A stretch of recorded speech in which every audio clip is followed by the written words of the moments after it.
देखिए सवाल ये है सर कि सुप्रीम कोर्ट ने जो आज टिप्पणियां की है ना, उसमें आम आदमी, मोनिका अग्रवाल की क्या गलती है सर, जिन्होंने याचिका दायर की? वो कहती है 20 मिनट में मैं दूरी तय करती थी, वो अब मैं 2 घंटे में कर रही हूं। उनका क्या कसूर है जो आप लोग उन पर ये आफत डाल रहे हैं? नहीं, जहां तक ये मोनिका अग्रवाल जी का सवाल है, ये नोएडा वाली सड़क की बात कर रहे हैं।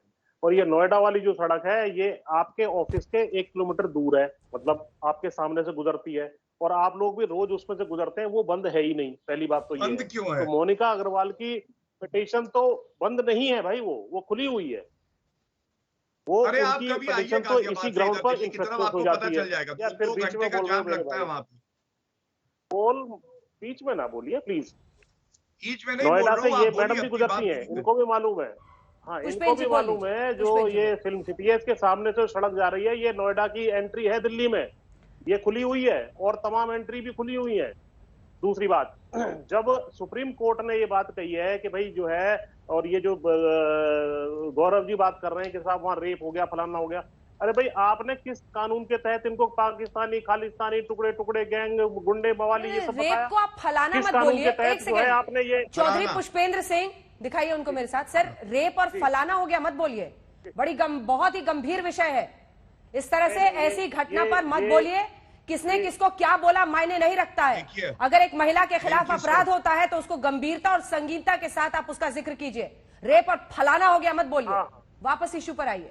नहीं, रेप और फलाना कहा है मैंने। और बाकी जो घटनाएं इन्होंने बताई हैं तरह तरह की, कि उसके एक को जला दिया, एक की हत्या कर दी, एक की फलाना कर दी, ये सब चीजें इन्होंने कही है, वो मैंने कहा है।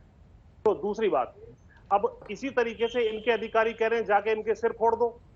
ये कौन से कानून के तहत है? इस चीज का संज्ञान सुप्रीम कोर्ट क्यों नहीं लेता है? जब ये दिल्ली आ रहे थे किसान, इनके बीच में खड्डे खोदने से लेकर के तमाम चीजें की गई। यहाँ वो बैठे हुए, इनके इंटरनेट काटने से, बिजली काटने से लेकर के तमाम इनके साथ जो है टॉयलेट तक इनका रोकने का काम किया। ये कौन से कानून के तहत हुआ? तो इनको भी देखना अंजना जी, पड़ेगा मैं कि एक उत्तर देना शांतिपूर्ण तरीके से इतने लंबे समय तक वर्ग बैठा हुआ, उसकी हम सुनवाई नहीं करेंगे इस देश में?